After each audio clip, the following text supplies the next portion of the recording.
White or blue, trigger happy power, crazy button pushes, where are we now?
that he would show himself to us on this night.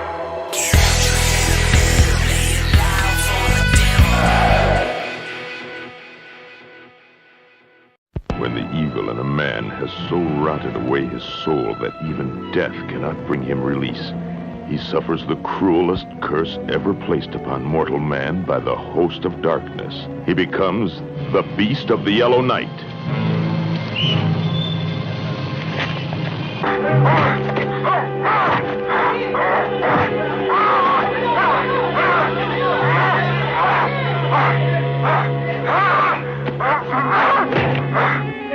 What happened to his face?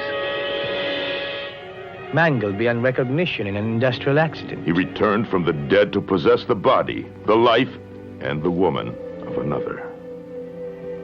But his desire made him a savage beast, condemned to stalk the night with an insatiable lust for living flesh. What kind of a weapon would you need to rip out a man's heart with a single blow?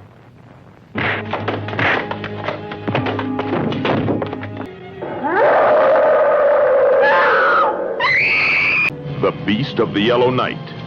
The earliest man-like creature walked the earth. Not human, more beast than man. A monster of evolution. John, look at that! What is it? Let's stop.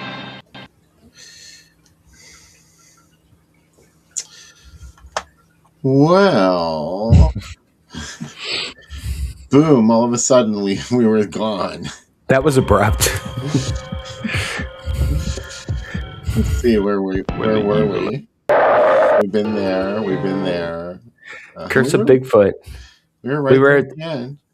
Yeah. Anyway, and Sam has been blinking in and out all evening, so it's going to be like that drinking game that Eldon suggested earlier. Well, you're really going to get wasted now. Take a shot every time somebody disappears. Yeah. Here he is. Yeah, guys, sorry. Hurry up. Tell us what you thought of the movie before you're gone again. Loved it. Of course you know I love this movie. I know. Yeah. It's even better. I've watched it so many times, and I love hearing Mike call out the differences between the Night Train ending where the heart goes. Also, we spend a lot of time with these characters for a payoff that is the devil wins. Like, it really feels like we've really gone around the barn for it, but a lot of dancing scenes that you'll be seeing on the show in the future. I think of the stories in Night Train, either this or Greta's my favorite. I like the full length Greta the most of all of them. Yeah, Ms. Cliff does kind of have like a Dolores Fuller-esque quality to her. Yeah. Or we were saying also like Anne Wedgeworth, Lana she's like if Lana from Three's Company had a lobotomy. Yeah. She was already kind of brain dead to begin with. Oh. I also love how at first her nephew dies, then all these people that she knows dies, then her husband dies, and she never gets sadder as a character. Like, she's just kind of like, no, I'm doing surgery, Mr. Papini. My husband's died 8 hours ago. I'm a little devastated. Okay, get out. Like, Papini is enough energy for everybody, though, isn't he? Papini. I am Papini. On 10 all the time. I'm Papini. I am Papini when he pulls his mask off. I like when he's a big dude to get blown down the steps. Like Ishtar's, or whatever her name's power is strong. And then she doesn't show up again. Like, couldn't she have saved the devil, Olivier, at the end? No. Would she have been so powerful without that thong she was wearing? Oh, no, it was like her thigh. Her thigh was her power. Because the way she was standing with like her hip jutting out. This is the strongest part of me. You're getting. That's the cut you guys had? Because I had like Slaughter Hotel. I had a cut where she just pulled out full bearded clam. I don't know what you. Right. just straight up vulva on screen, and that's how she stopped Papini. She actually blew him out. She like shot a ping pong ball at him, and he went down the steps. Oh, I don't think Faith knows about that version. No, They did it She with was- inserts. Yeah, my husband put inserts in this. Yes, he did. Apparently, she was upset when she found out they dubbed her for Night Train. Aw. But then she's like, "Well, I guess I wasn't very good in the movie. It was the director's fault.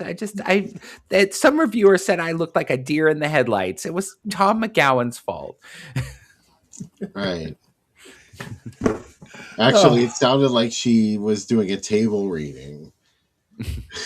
If that. I mean, I've heard better table readings than that. What about We also the learned energy shortage? We also learned during the watching of it that Papini died under mysterious circumstances in real life, Yeah, which is insane. Yeah. yeah. But he was so the only people I guess who are still around. She's still alive. Richard Mole passed away, right? Mm-hmm. Yeah. and I'm pretty and sure. and unfortunately, Olivier, I found in the postings about his group at the University of Utah, they said he died of cancer about 8 years ago. So it's kind of like the movie. Like Faith Clift is like the only one left out of everyone. But is she? Is it really her? Well, she seems really like it's weird because in Cataclysm, she's only like maybe 37 or something, but she seems so middle aged. Yeah. So I've been watching a lot of dating game lately, though, Mike, and like they'll show somebody that looks like they're 50, and they'll say he's 28, and I'll be like, "What?" Like it Yeah. blows my mind how people, like young people, look like kids now, not like this. Yeah.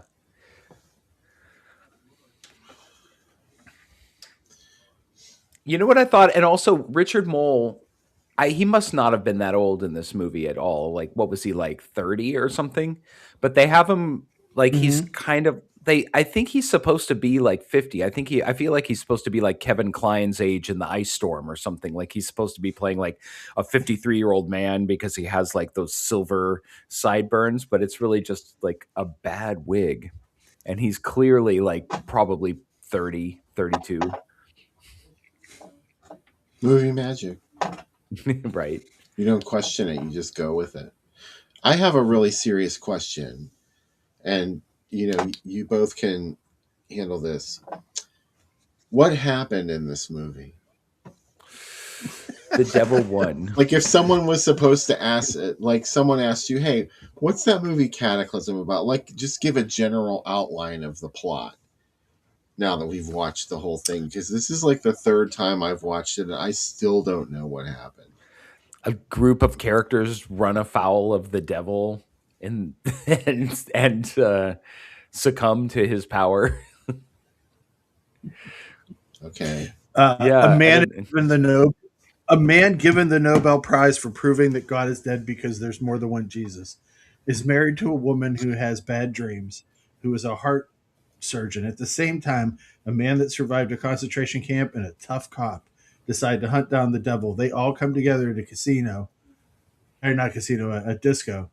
That's about the best I can say. This is a movie where everything happens instead of nothing happens, Bill. But everything that happens doesn't matter. So it's a strange place to be in.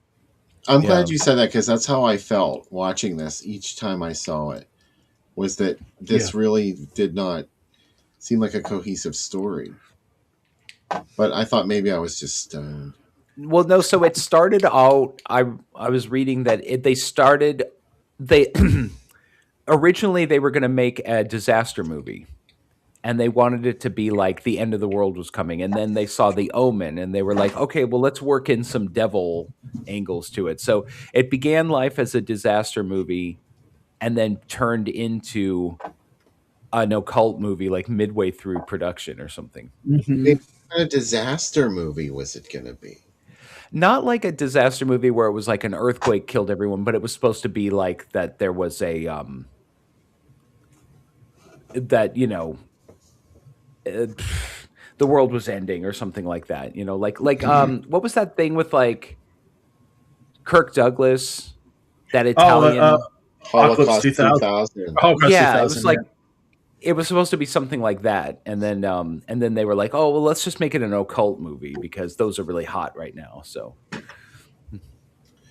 Doesn't it happen at the end of Holocaust 2000? I think he has a nuclear dream war of does break out or something. he keeps having that dream of that thing rising from the sea, and the thing they build looks just like it. So it teases that it's probably going to happen.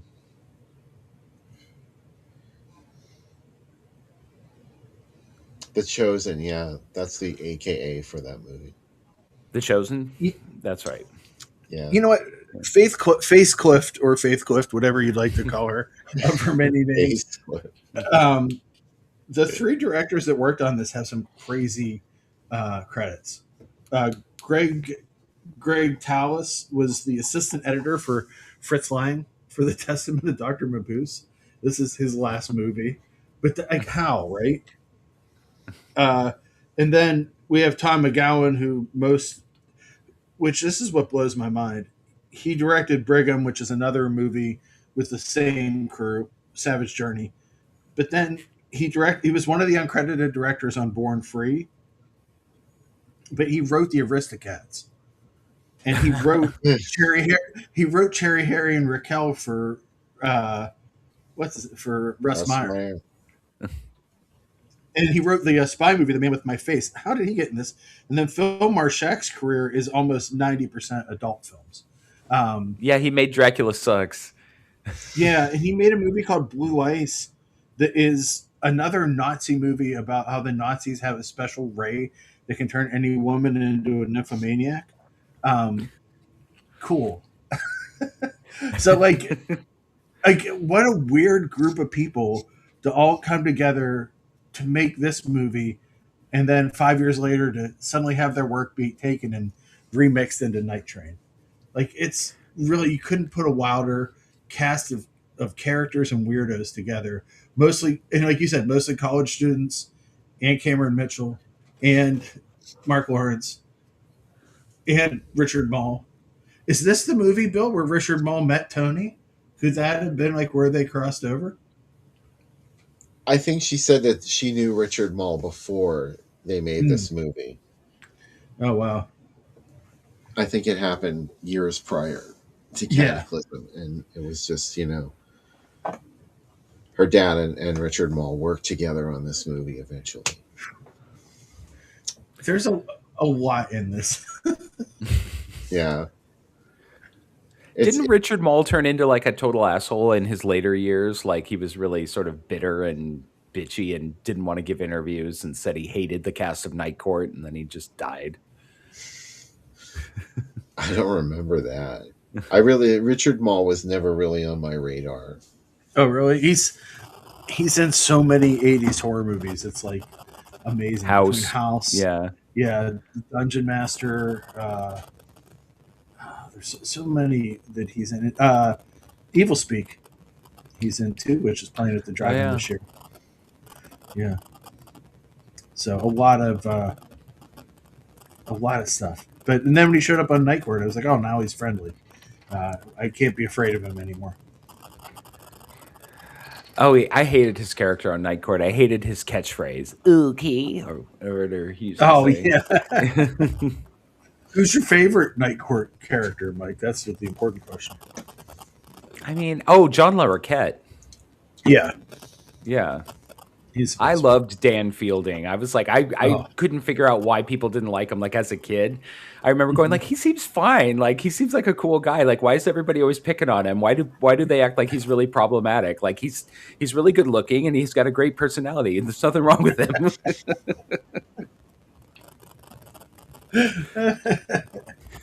I had the biggest Marky Post crush as a kid, so I can admit that. I think. Did you ever see when they reunited on 30 Rock? No. And it was Marky Post and what's his name, the judge, I forget His name. son. Yeah, and Marky Post is like, you never let me be part of your boys club. The only reason why I never won any Emmys is because nobody took me seriously because of how hot I am. And Harry Stone is like, well, that wouldn't be a problem now, would it? I love that picture of her jumping on the Lincoln bed in the White House. Like supposedly Clinton slept with her, and like I just love that like that picture got out there. Like what? Did you ever watch that show she had with John Ritter? Mm-mm. It was called Hearts of Fire. I think it was with John Ritter. Oh yeah. I remember it, but I never watched it. It wasn't on for very long. It wasn't a total flop. Like I don't think it was canceled after one season. I think it was like one of those. I think it was on for like 2 or 2.5 seasons. I'm obsessed with YouTube videos of shows canceled in one season, or like all the worst shows of a certain season. And then I realized that I watched all of them. If it was like a sci-fi show on Fox that lasted 4 episodes, I was one of the 10 people watching it. Yeah. Speaking of John Ritter, do you remember the aborted series that he did with Lucille Ball? No. It was in the 80s. It was called like, it wasn't Here's Lucy, but it had a similar title. Oh, and they're like comedy legends of different generations. Let's put them together. Yeah. It didn't work. I think there were only maybe like 4 episodes. Oh. Philip Duke likes Marky Post too. Mm-hmm. I think I was so excited about the fall preview issue that I would be like, anytime they talk on Entertainment Tonight of like what show will get canceled first, I'm like, let's not put this pressure on these shows. Like, let's let these shows. Yeah. And I was like 8. I was like 8 calling Hollywood. Like, can we have more episodes of Super Train, please? All right. That was like my exciting time of the year, and I always forget about this. But that was when all the new shows came on TV, and it was also around Halloween. Yeah. So whenever you got the TV Guide fall preview, that also meant Halloween was right around the corner. What a time, because you got the fall preview, you got Halloween, and then you get like the Sears Wish book, like a crazy amount of things for a kid. Oh, we lost somebody. It's not the usual suspect either. No, it's Mike. Yeah, I love the fall preview. It doesn't matter anymore. Now shows are just on whenever. I don't like this. Sure, yeah. That's how it was in my day. You don't have to be in front of your TV whenever they want you to be. Yeah. Who cares what they want or how they want to live? Now, Sam's this is crazy. I don't understand. Well, the audience is going to be drunk if they're doing this. The audience knows the show is cursed. Like, there's so many little technical gaffes and stuff. I love the technical gaffes. Actually, this little whack-a-mole thing that happens, it keeps the show lively. You know what? I watched the channel, the Horror Collector or whatever it is that Rhonda Shear's on, and the show before her had people dropping out. The cameras were in the wrong place, or the screens were in the wrong place. Oh, you're talking about that new Up All Night thing? Yeah. Yeah. The show before it, the stream was a mess, and I was like, oh, see, these guys are charging money for it, and they're having problems too. Well, Phil knew that show was called Life with Lucy, Bill, by the way. Life with Lucy. But John Ritter wasn't on Life with Lucy. I think he was. I'm looking it up right now on my magic box. I'm pretty sure. Before I get pulled off screen again. Life with Lucy. I remember the thing with Life with Lucy that everybody was really alarmed by was that she was doing all this physical humor like she did in her early shows, but she was like 80. Yeah. And it was like, it's not fun to watch an 80-year-old woman hanging off the roof because the ladder fell down or whatever, John Ritter was a guest star in episode 2, Bill. Okay. He played himself. Peter Graves was in the next episode as an old flame of Lucy's. This show Peter had it Graves. all. Yeah. She always had those awkward guest stars that she would have on like the Lucy show. There'd be some crazy contrived reason why they'd come face to face. She'd be like, oh, look, it's Joan Crawford. Or William Holden. Yeah. And, Jenny Lewis from the band Rilo Kiley played her granddaughter on that show when she was an actress before she became a singer. Oh, she was in everything back then, remember? Like The Wizard she's in, yeah. Yeah. She was on Golden Girls. She was the one who kidnapped Rose's bear. and was holding it hostage. Tarantino's on an episode of Golden Girls too. He's an Elvis impersonator on the one Oh, episode. that's right. Yeah. Yeah. I watched, God, Mike, do you remember when everything on that one, all the Saturday night shows were connected by a hurricane? It went through. Yes, like, Hurricane Night. It nurses. was nurses and empty nest, and Yeah. yeah. I was fucking crazy that whole night. I was like bouncing off the walls. My mom's like, "You need Well, to settle down." It was really fun because it was like a whole, nighttime thing. And like, it's like, I love extreme weather because it's just kind of cozy and fun to like, Yeah. wait for the flooding or whatever. Yeah, that was, They were all in shared was- universes. Yeah. Well, Richard I Mulligan didn't like when they were on each, lived across the street. well, they were, he lived like next door, right? Yeah. Yeah. And sometimes Sophia would show up, but they were always different because it was different writers, right? So like Sophia would just show up on Empty Nest and she'd say stuff that was really out of character. Or like one time Blanche came over and she like tried to rape Richard Mulligan. It's like she never mentioned him on the Golden Girls, but on Empty Nest, she will stop at nothing to bang him. And like, I like that couple. I think that's a good couple. He's a little older than her.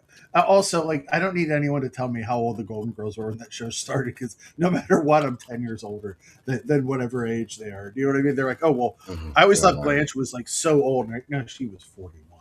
Like, what? No, she wasn't though. She was already like 50 when that show started.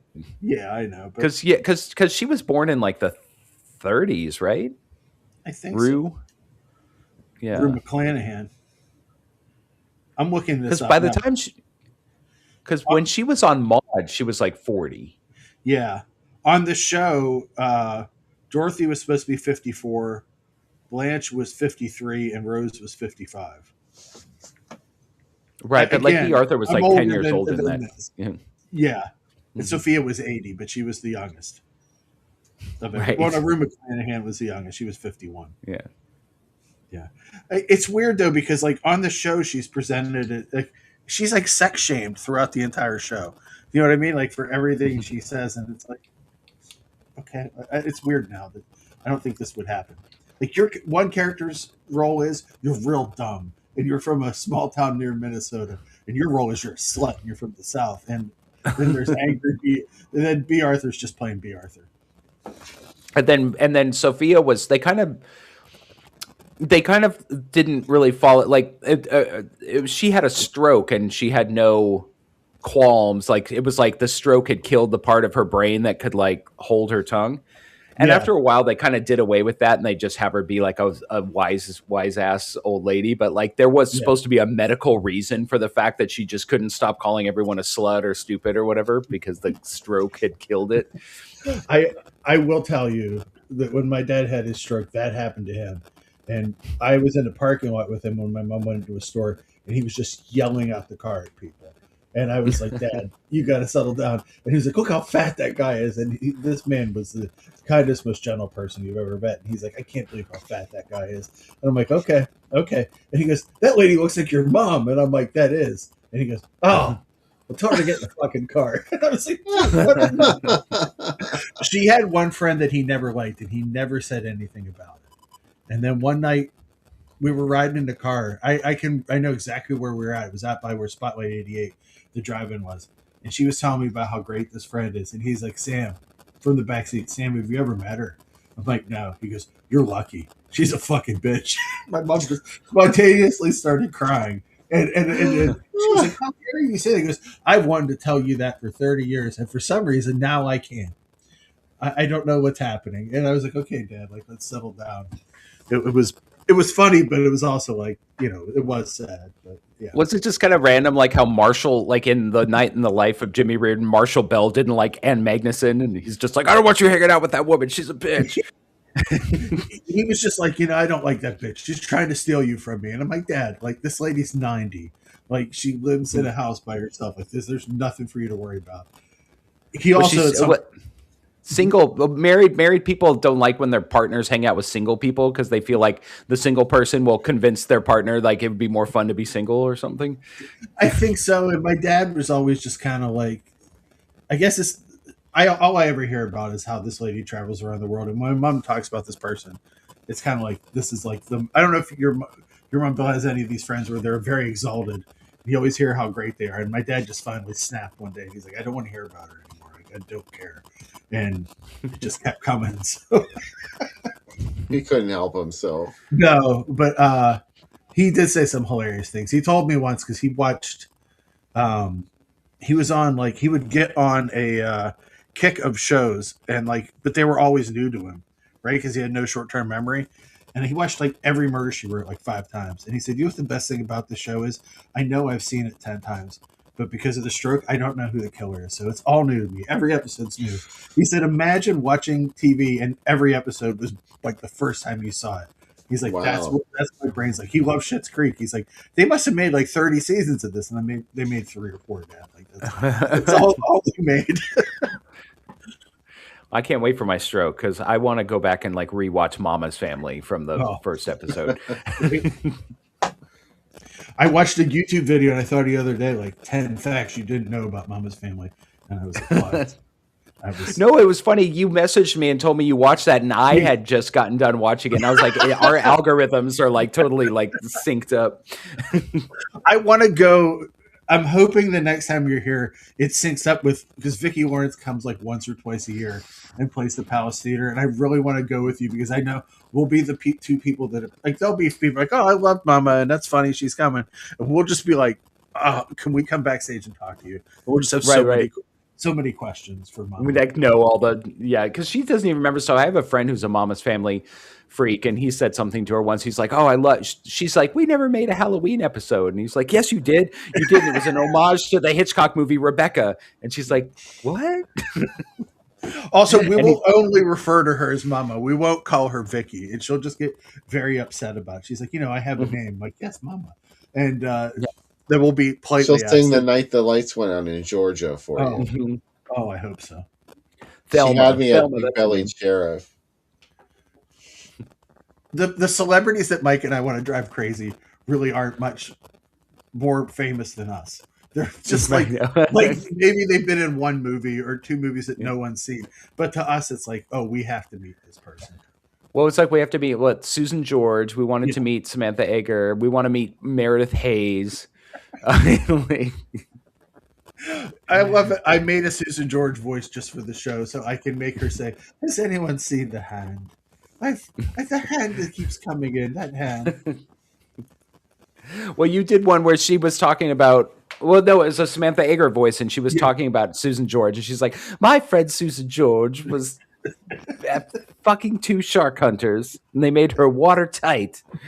Oh, Becca heard that one, and she's like, "What does airtight mean?" And I said, "That's when you have one in your ass and one in your vagina at the same time, and they make you airtight." And she's like, "Why am I married to you?" And I was like, "Well, you love me." And she's like, "That's fucking. Why do you even know what that means?" And I said, "Do you want to know what felching means?" And she said, "No, I don't." So, yeah. She said, "Why would you have to know that?"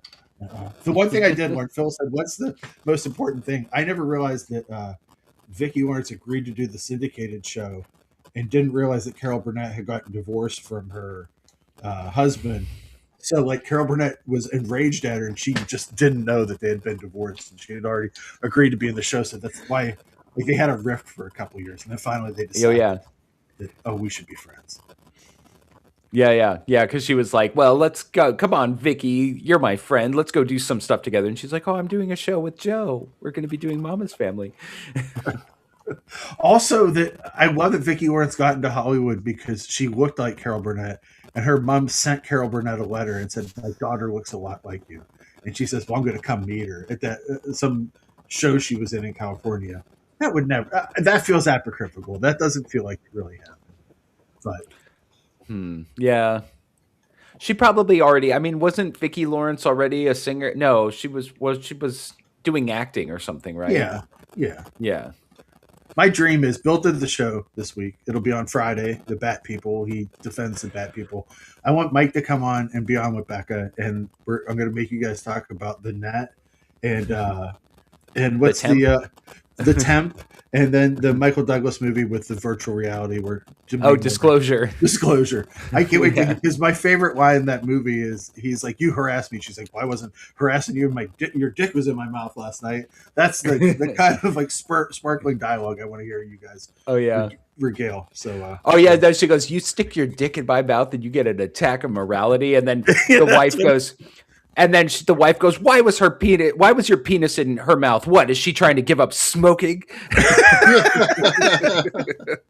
I also love that they go on and on about how revolutionary this virtual reality thing is, and you get in it, and it's like 8-bit artwork. It's like so dated now, and also that other woman is trying to move herself up, and that's why Denise Moore's character gets destroyed by another woman, and like women just can't get along. And Michael Douglas, like you said, is always the asshole. Like he's not the hero of these movies. No. Well, and they also like said like that was one of the things that they wanted to like. By that point, Michael Douglas was so unsympathetic, especially to women. Women who will already start saying things like, "Oh, Glenn Close is actually the hero of Fatal Attraction." So that's why, in Disclosure, they specifically try to show that Demi Moore's actions are really hurting the wife and his kids, so that women can still think she's the villain, because even though they think he's a piece of shit, they're like, "Well, I don't like what she's doing to the wife." Yeah. Uh, I am obsessed with this discussion. Bill, it looks like you have some ads coming up here. Yeah, I was either going to look at some ads or do the commercial break. So what do you guys let's do it all. Well, I know, but I have to do one first. Which one should I do first? Let's do the ads and then the commercial break. How's that sound? Okay. Very well. So these are just some random things that I dug up on the page. An Incredible Craving. Ooh. The adult version of Jekyll and Hyde. I just thought this was interesting because there's a different ad type for this. So much so that I question whether this really occurs in the adult version of Jekyll and Hyde. You mean they don't have an Incredible Craving? Harry Reams is in this, if I'm not mistaken. They said it was just a myth. Now it's the craving. This time it's personal. The adult version of Jekyll and Hyde. Ooh. Here's another Asylum erotica thing that I forgot to show. Look at it. Up Your Alley. Is that the thing with Linda Blair? Up Your Alley, where she plays like a reporter who's like Murray Langston is like a homeless guy that she falls in love with. I think that came out in 81 though. Oh, I don't know. Let's see. I finally saw that movie. I looked forever for that movie, and I finally watched it. And the chase is better than the catch. That's what they always say. This couldn't be that movie because this would have been 72. Oh, yeah, okay. Asylum erotica. Yeah, that Up Your Alley is 1989. The Up Your Alley from 1971 is a sex comedy directed by Art Lieberman, and Hodgie's in it from the Russ Meyer movies. Right? Other dirty movie, Heavy Traffic. Yeah. And then George Segal in Bloom in Love. They referred to Up Your Alley as an all-out sex comedy riot. So that you be the judge. Yeah, maybe. I just thought this was an interesting ad. I love the look of this. A nightclub ad. Well, it looks like like an album of library music that you would play in like a department store or something. Yeah. Doesn't it, like when you see like when it'll be like, like KPM presents, shopping music or something. Yeah. Well, I would like to wine and dine you guys in the cabaret room. Oh, thank you. I'll take you up on that. Yeah. I've got £1. Yeah. Just one visit only at the salad bar. Yeah. There's a multi-hit, I don't ever want to say that word after it, band coming. They're a multi-hit colored band with a great new sound. Did they mean what we think they mean? I think that is what they meant. And then they call them night people, which seems night people. Yeah, it seems wrong. This ad is going downhill. Yeah. Well, it's in England. It's colored. It's different. Here's that house. I wanted to show you guys the other places where they used it. Also known as the last house on Dead End Street And as we saw earlier, Slaughter Hotel, well, here it is, as presumably the Red Wolf Inn, Wow. where there's always terror on the menu. That lightning is terrifying in the background. It's so big. So, I know. It's like, what's that kaiju about the jellyfish that hovers in space? Oh, yeah. And I know. tentacles, Dogura? Yeah. I'm not sure. I could No, be that's getting it. that wrong. No, that's it, Dagora. Well, anyway, yeah, that's pretty scary if you ask me. It looks That like place does not. a King Diamond album. I agree with Elton Glenn. It looks like them. There it is in its original appearance in A Name for Evil. If only we knew someone that liked this movie. He was in the first segment. Oh, He's was not it? in this one, though. Paul Werkmeister. Why does this not say featuring Robert Culp's dick? Because that's a reason to show up for it. It totally should. Yeah. But they probably weren't using that as a selling point. Yeah. Full frontal Culp. All the Culp you ever wanted to see. Yeah. Full Culp. What does that thing, that little box say? It says here, Billy Joe Royal. Oh, I thought it said Billy Joel. I was like, Billy Joel had a song in this soundtrack? Yeah. It's featured at Playboy, but presented by Penthouse. It's sleazy. This was before Piano Man. Yeah. Oh. A young Bill Joel. There's Paul Werkmeister. There he is. Speak his name and he shall appear. He heard like the bat signal. He's like, someone's talking about A Name for Evil somewhere. And what? Oh, and then he just turned it on. That is cuckoo nutso. Yeah. Wow. Yeah. He felt it, Bill, and that's important. Oh, this is a special moment. Yeah. Oh. American Raspberry. Yeah. I can't remember what movie. This movie is called something else. I'm looking. American Raspberry? Prime Time is the Prime Time's the other title. Prime Time. Yeah. It was sort of like a rare-ish sketch comedy movie that is maybe look, it's a canon release. Mm-hmm. Or was it? It's early canon, the non Golden Globus canon. Like the canon that put out Beast in the Cellar. Yeah, and Joe. But it's got the logo. Oh, they bought the logo as part of it. It's got the tongue and lips logo, man. It's like the canon that all those movies showed up on Paragon Video later. Like the one that put out Silent Night, Bloody Night. Mm-hmm. What do you call it? Warren Oates and Harry Shearer in American Raspberry. So it's on a lot of Mill Creek sets because I think it's gone public domain now. American Raspberry and House of Crazies, of course. Asylum. I'd like to just tell you guys, this house is not a home. It's a polite warning. Yeah. That sounds like a Loretta Lynn song. Yeah. This house is not a home. It's a house of crazies. Yeah, House of Crazies is a Loretta Lynn song. Welcome to my house of crazies. I'm going down to the house. Crazy. That's the rude title. It's like it's an asylum. How about a house of crazies? Right. Bill, so this needs no explanation. I know. I like Superbug because it's like, did you like Herbie? Yeah. Would you like to shittier? Yeah. Okay, we got you. We got something to show you. Superbug. Ta-da! I was reading Nightmare USA the other day, Bill, where he talks about just how weird the child is, and it really inspired me. I was like, man, what a movie! How does it come together? I love it so much. It's very rare. Rarely do things come together like they do in The Child. I would say The Child's better than Superbug. This feels like a hot take, but just let me be me.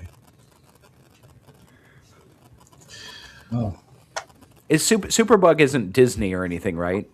it wants to be. Yeah, Okay, but so it's It wants to be enough, but please don't sue it. kind of faux like Disney. it's like Boggy Creek 2, And the where legend continues. yeah, where it's like it's alluding, it's trying to make you think it's a sequel, but it's not. Yeah, Superbug is a West German film series. It is essentially similar to Herbie the Love Bug, which also concerns the same things. There are, I think, 5 movies in the series. There is Superbug Goes Wild, Superbug Secret Agent, Superbug Rise Again, The Maddest Car in the World, and Return of Superbug from 1971 to 1978. But they're probably Superbug. like they probably have the production values of like those Pippi movies. Oh, I'm sure, yeah. Yeah. It sounds like a plague movie, Superbug. Yeah. There's there was a 5-disc box set called the Doo Doo Edition. I don't know what that means, but it sounds like. Do.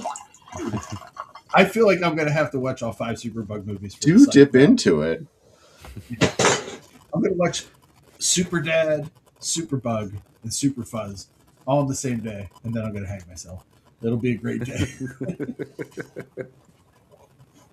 That's like if you found out you had some terminal disease and you just needed help nudging yourself off it. Yeah, they felt like, well, he died doing what he loves, watching all 5 Superbug movies. Oh, thank you. All right, so let's take a quick break, and then we'll come back with some more third segment.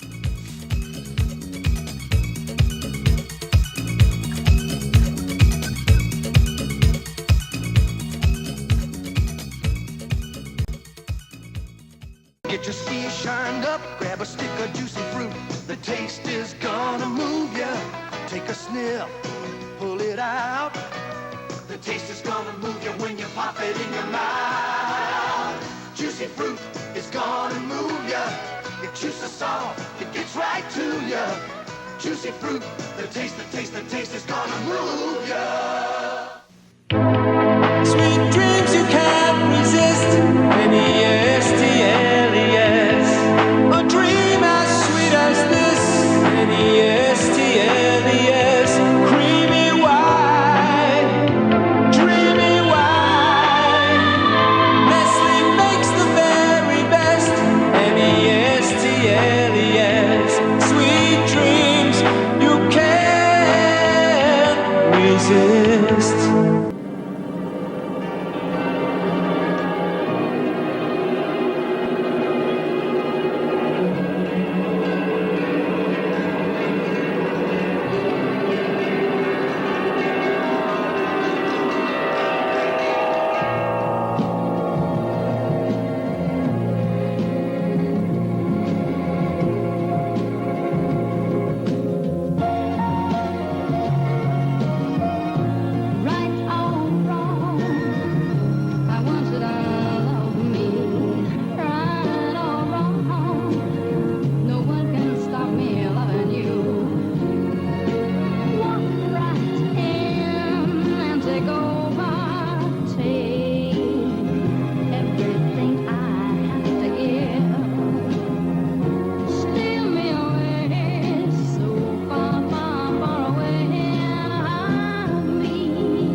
loving you was right or wrong, right or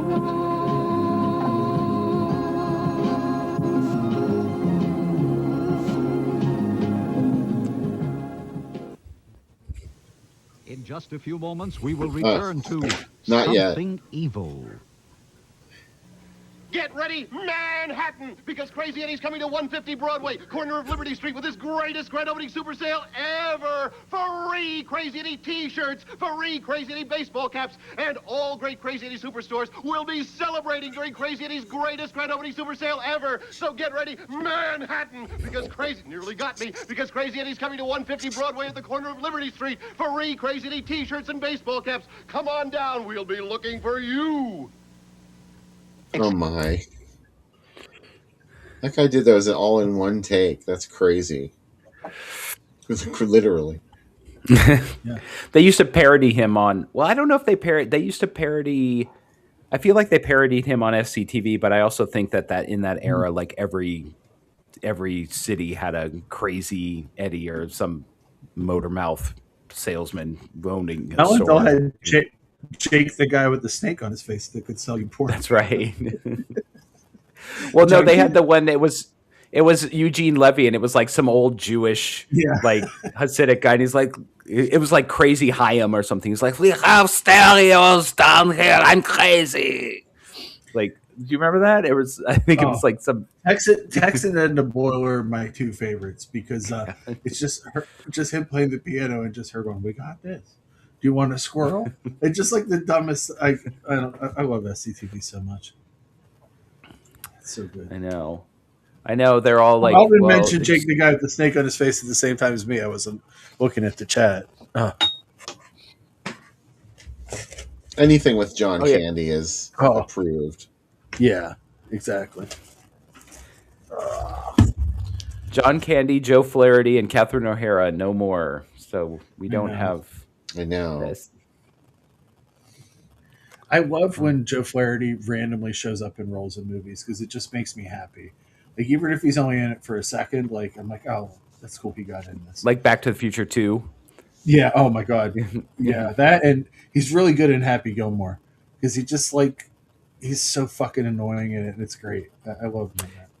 You know, I when I was a kid, I tried watching it again recently, and I guess it doesn't really hold up, or I don't think it should have ever. I don't think it ever was great. But A Club Paradise with Robin Williams was kind of like an SCTV movie because it had like Andrea Martin, Rick Moranis, Eugene Levy, Robin Duke, Joe Flaherty's in it. Like, there were so many SCTV people in that movie. Oh.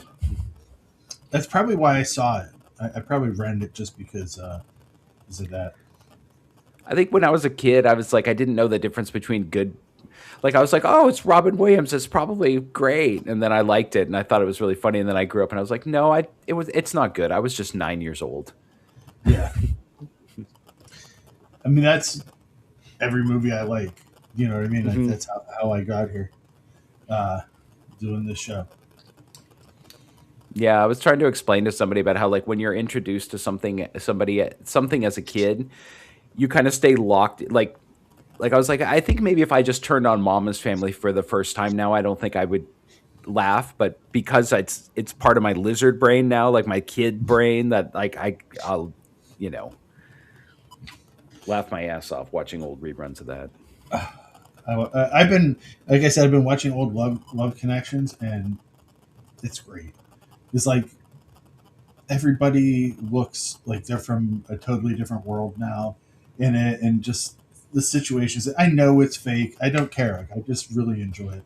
And I love that people have ones on YouTube with the original commercials, which is how all old TV shows should be watched. Like, getting hit with someone else posted there's the Chicago Museum of Television that posts a lot of stuff on YouTube, and I watched. God, I really have too much time in my hands, but I watched the Doug Henning special with Brooke Shields on it and Tom Bosley, who was the bad guy in it. Why? But this took me down this rabbit hole of Doug Henning. And did you know that David Cronenberg wrote his first special? No. And Alan Shore did the music for it, and Ivan Reitman produced it. Wow. Crazy, man. Crazy. Yeah, he had a grant from the Canadian government because he was the first person that tried to turn magic into an entire stage play in art. And they gave him all this money for it. He also, Doug Henning's career is crazy. Like, I didn't realize some of the stuff. He also tried to start a transcendental meditation theme park in Florida, which if it had opened, I'd be there right now. I wouldn't be sitting here with you guys. What? And, no offense, but just wow, amazing. Well, we'd be too, so none taken. Yeah, like we're going to go to Marineland, and then we're going to go see the House of the Future, and then we're going to go to Pirates World, and then we're going to go to Doug Henning World. This is my dream.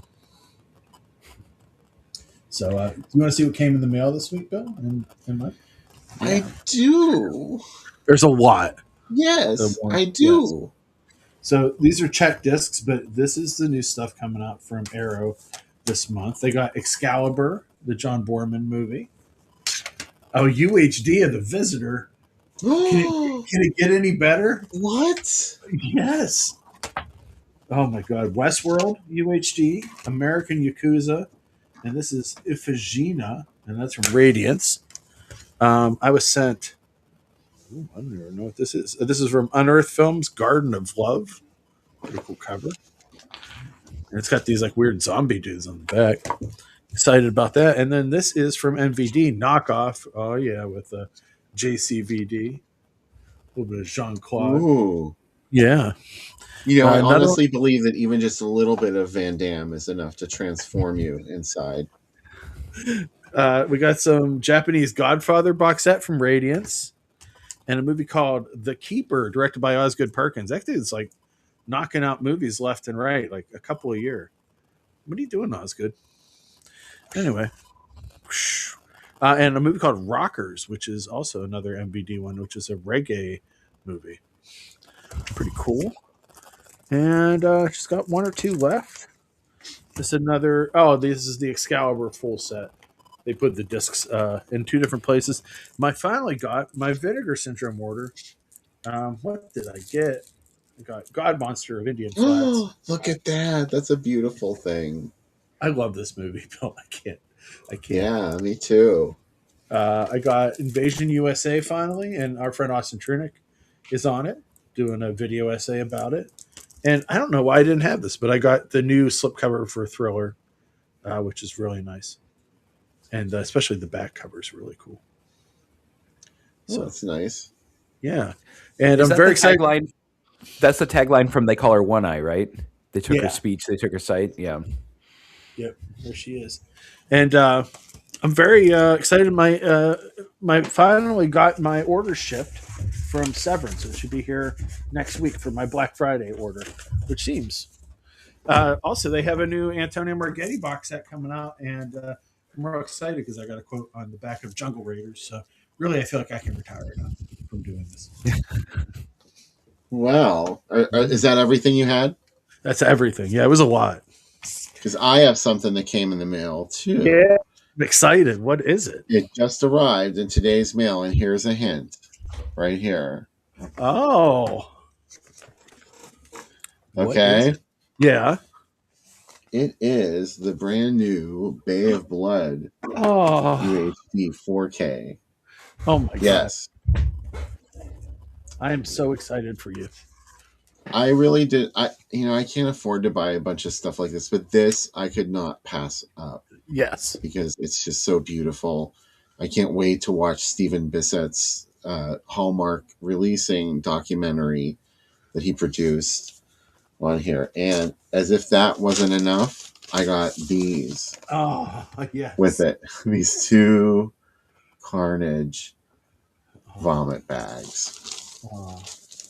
Hello, Wally. Welcome to the show. Wally, you're such a good-looking guy. Isn't he handsome? Yes. He's wonderful. Wow, I think we've learned a lot about slaughter hotels and heart surgery on Satan. Don't do it. Just like teen suicide in Heathers. Don't do it. Which of tonight's movies is the better movie for each one of you? Ooh. I think Cataclysm probably because I've gotten a lot of mileage out of making fun of Cataclysm. A Cataclysm is the kind of movie where I could just show somebody and I'd be like, "You're gonna laugh, you're gonna like this." Whereas like Slaughter Hotel, I could see some people being like, if they're not into Jalos, if they're not into foreign movies, if it's too long, if they're offended by the nudity, they're not gonna like it. But Cataclysm is like a party movie; like you can just put that on and people will just start laughing. Yeah. I like both of them, but I'm going to lean towards Cataclysm because I've definitely watched it more, and I've thought about it a lot more. Well, plus it has that elusive quality about how it was originally supposed to be something, or well, I mean, it was never released as in its intact form theatrically, so that makes it sort of alluring. Totally, yeah. Don't you think? Yeah. And it's also neat seeing it because, like, I always thought, you always heard the legend of Night Train that these were 3 movies that were either unfinished or they had taken parts of them out. So to find out that no, the full movie's there, that was what was really exciting to me. Yeah, because the thing with like Scream Your Head Off, I think before the Maryland inserts were shot, I've read some reviews of Scream Your Head Off and they say it doesn't feel very finished. Like it's got more in it than it is in Night Train, but it doesn't really feel like a finished movie. Whereas Cataclysm and Greta are finished films. Mm-hmm. Thanks, Phil. And don't forget, Phil's going to be Jen Upton's first guest on her new podcast, The Movie Junction, which is pretty exciting. So that I'm excited to hear that. Jen did an episode of the show too, Bill, last weekend. She did Fire Walk with me, which was pretty fun. So we recorded a lot for it now. I'm editing. So fun with the songs. Okay, so did an episode too. It's not out yet. Not out yet, no. The next episode coming out will be the Bill Van Ryn special episode where we discussed the Bat People at length. It was a lot of fun. I talked about Bill's, and it's something that I've been really thinking about is what is like building your own personal canon of films. So like the Groovy Doom canon of films where nothing really happens.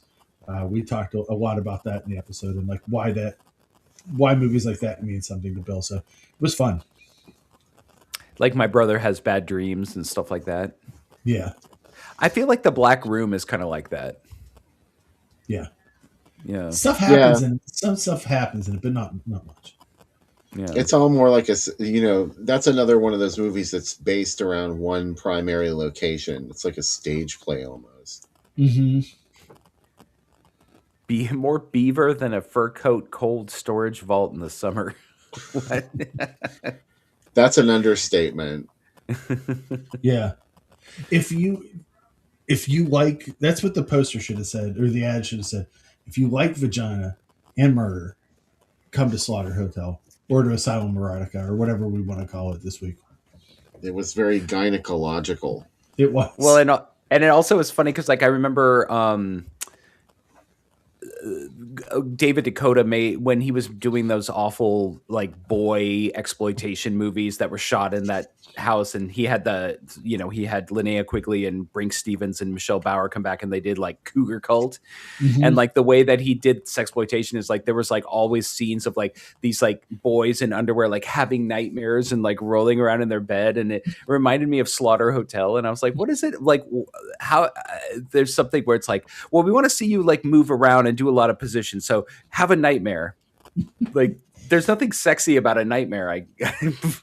But like Dakota got me with Bigfoot versus DB Cooper because he used a different name, and like an idiot, I didn't look up that it was him before, and I'm like, oh well, it's like I like a DB Cooper story and I like a Bigfoot story, and like 2 minutes into it, I'm like, why is this guy masturbating? And I'm like, oh, it's David, it's that house. But once I saw that house, I was like, yeah, that's what's happening. Yeah, I think it's like a model home or something, and I think he just like rented it. He shoots those movies in like 6.5 hours. Like it's like a day's work. Did you see the artwork I did for the episode of the podcast about him? It was just him holding a giant cat up like this with like a halo. It was like a religious David Dakota Oh. picture. I just remember seeing this David Dakota movie with like Maureen McCormick, Yeah. and it was like a Christmas movie or something. Santa Summer House. Yeah, and like Maureen McCormick comes into like the bedroom to like talk to her son, and I'm like a Virgo, so this kind of shit bugs me. The light switch plate was all dirty because like light switch plates are always dirty because you're always doing it. And I'm like, motherfucker is making a movie. He couldn't Windex the damn light switch plate. Like you would, this is immortalized on film, and it's like just all these people's fingerprints are just on it. I'm like, that's David Dakota for you. He couldn't even Windex a light switch plate. That movie has Cynthia Rothrock in it as Mrs. Claus, and I'm like, Kung Fu direct-to-video action star Cynthia Rothrock. There's tons of karate people in that movie. Nobody does martial arts in it. Right. It's really weird and lovely. It's like it's not as good as A Talking Cat. That's my favorite of his films ever. A movie that Eric Roberts just recorded through a cell phone. Oh wait, no, I think that movie. The correct title of that movie is A Talking Cat. Yeah! Exclamation! Question! Exclamation! Yeah. Right. Oh, it's funny because I if you get into that YouTube algorithm, it's like this is the worst movie ever. I'm like, my friends, I have so many other rabbit holes for you to go down. Like there's some rough roads you can go down. I know. Some people are just very normy, they're like they'll just be like, like Showgirls is the worst movie I've ever seen in my life, and I'm like, you just don't watch anything, do you? Because it's way worse stuff than that. I watched one the other night. I got all excited. It was like 10 slashers from the 80s that you haven't seen. They've been hidden until now, and I'm like, I'll give this video a chance. Number one was Hell Night, and I just started throwing empty cans of beer at the TV. But, the Prowler, or it wasn't even to that level. It was like Don't Go in the Woods Alone and Madman, and I'm like, I think people know Madman. I think we're fine. Yeah, no, I mean that's just for like the norms. Yeah, the normal people. Who are these people anyway? That's how you get into it, and hopefully you go a little deeper. But if you're going to put the time and energy into making videos like that, I say that, but I'm also someone that put like 4 months into making a video about Can't Stop the Music. So what do I know? You know what I mean? Mike has a great defense of it. He like talks about it. Almost there's a ton of people in it. AC Nicholas is in it talking about Can't Stop the Music too. I was in it. You're in it too. That's right. I got everybody. Is that the thing with Steve Guttenberg? Yeah. And Valerie Perrine? Yeah. The Village people. And former with Bruce Jenner, Caitlyn Jenner. Yeah, it's something else. Though this feels again urban legend, but in Australia, it's a New Year's Eve movie. Everybody watches it on New Year's Eve in Australia. Wait, and wasn't it also directed by Nancy Walker? Yes. Yes. That's right. And I think Alan Carr produced it because I remember there's a documentary about Alan Carr, and they have a whole section about how Nancy Walker like had no idea how to direct a movie, so she was just sort of walking around like stroking her chin and checking things through her fingers and stuff, and they were like, you're not turning in any dailies, like you haven't shot anything yesterday. And she's like, I'm thinking about it. If that had been a success, Madge would have got to direct the next movie. So if only, right? That's right. Because so Nancy Walker, I remember she like dipped on like the 3rd season of Rhoda, I think, like to go make that movie or something. Did you say Madge was going to direct the next one? Yeah. Jan Miner. Is she the Palmolive lady? Yeah. Yeah. Yeah. She or the same thing. Or what do you call it? The lady from the Cross Your Heart commercial. Eve Arden. I'm like, well, I'll watch some YouTube videos till I fall back asleep. My internet was out. So I'm like, well, I'll go out and get a drink. I came out and Becca was sitting on the couch just confused. She couldn't get the Roku to come back on. She was really upset. She was like, I need to watch something. And I said, I'll go downstairs and get you something. And I couldn't think of any movies to get. And I was just thinking, you know what? She'll love Murder, She Wrote. So I got the Murder, She Wrote season 5 box set. And guess who the first person that walked on stage was, Bill? Who? It must be this place. This horrible place. Oh, God, this place. Hey, we're going to have 2 Friday the 13th in a row. Yeah. February and March. Oh my God. Stand back. Stand back. In the middle of my room. Yeah, it's Oscar weekend. It is the February 13th in March. Wow. Or the Friday the 13th in March, I mean. And yet we'll still have no new movie. But, you know, well. God. It's just this place, Hollywood. This There's place. been too much trouble here. Oh my gosh. Well, we really haven't talked about what our next show is going to be because we really don't know. But we'll be here next week, right? Or the week after. We're off next week. We're off next week. It's going to be the week after February 14th, Valentine's Day. So I guess I'm sure you guys have already shown like My Bloody Valentine and like X-Ray and stuff like that. Yeah. I love completely, blew the whole wad on the Valentine's movie. So who knows what we'll do. I love X-Ray because the plan to get her to that hospital is the most convoluted fucking plan ever. Like, it depends on coincidence and movie logic completely. It depends on him going to medical school, graduating from medical school, getting a job as a doctor. And of course, at no point during that does he just get over you know what I mean? Like, you would think that after going through medical school and becoming a doctor, he would feel vindicated enough that he has a good career that he wouldn't have to still get back at her for and like also, what happened. There's no other women that show interest in him now that he's a successful medical doctor. No, he's like super focused. I'm going to kill this fucking bitch. You could have just killed her. You didn't have to become a doctor to kill her. Well, it's kind of like how in Scream 3, like Roman's revenge scheme entails him becoming a successful movie director. To like do this revenge. And somebody was pointing out there, like, if he became why wouldn't you just consider that, like, if you became a famous director, why wouldn't you just be done with your revenge? Like, well, I don't feel like I have to go after my sister anymore because, like, my mom wouldn't take my calls or whatever. I'm a fucking famous filmmaker now. Our Facebook video crashed. Wow. It's really weird. So I'm not sure what happened. Do you think I should start it again or should we just end it? Maybe we should just end it, but I'm going to take a screenshot of it because we're making funny faces. Oh no, and Sam totally went away now. Oh, look what happened. The whole thing is falling down.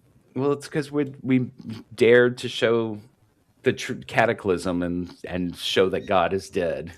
We held a mirror up to life. Right. Somebody said in the chat earlier, like, I think it was, I don't remember what it was, but they said something about, it was like current events or something. And I was like, oh no, please don't. No. Please keep this one little area. I'm doing February free of social media. I think I told you that. Yeah, you did. Yeah, and I'm just gonna work on video projects and try to read and try to like reset my brain and see if I'm actually able to read anymore and not just go. So, yeah. There we go. There we go. Got two Sams. Oh, hey. This is great. Yeah. This is a way to end the show. This is the way. Wait, hold on. I'm gonna kill one Sam. Okay. Oh, why did you do that? I killed that one. Okay, sorry to the Facebook peeps. I don't know what happened, but we were about to end the show anyway, so I'm not going to start it again. And as for you YouTube folks hanging around out there, we're not sure which movies we're going to do next. We're waiting on some guests to give us some feedback. Yeah. So we'll let you know. Too. They've never been on the show before. Brand new folks. Yeah, we got a couple of new folks to add to our cult. So stay tuned. I'll be posting about it on the Groovy Doom Facebook page, Instagram. Mike Justice, thank you so much for doing the show tonight. You're welcome. Thank you for having me. Yeah. I love when you're on, so thank you for being on. Yeah. All right. Well, we'll see all of you next show, which will be February 14th. Till then, take care, and we'll be back.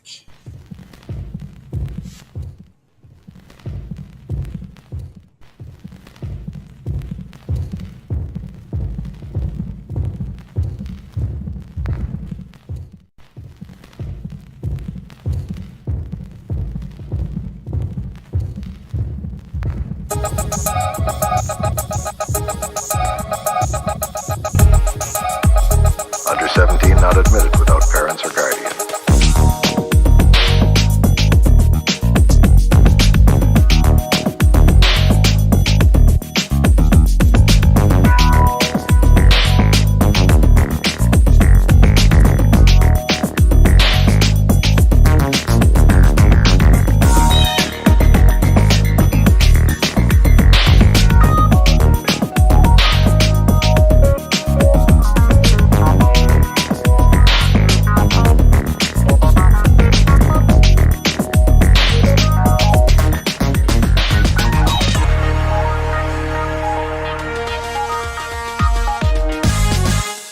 Under 17 not admitted without parents or guardian.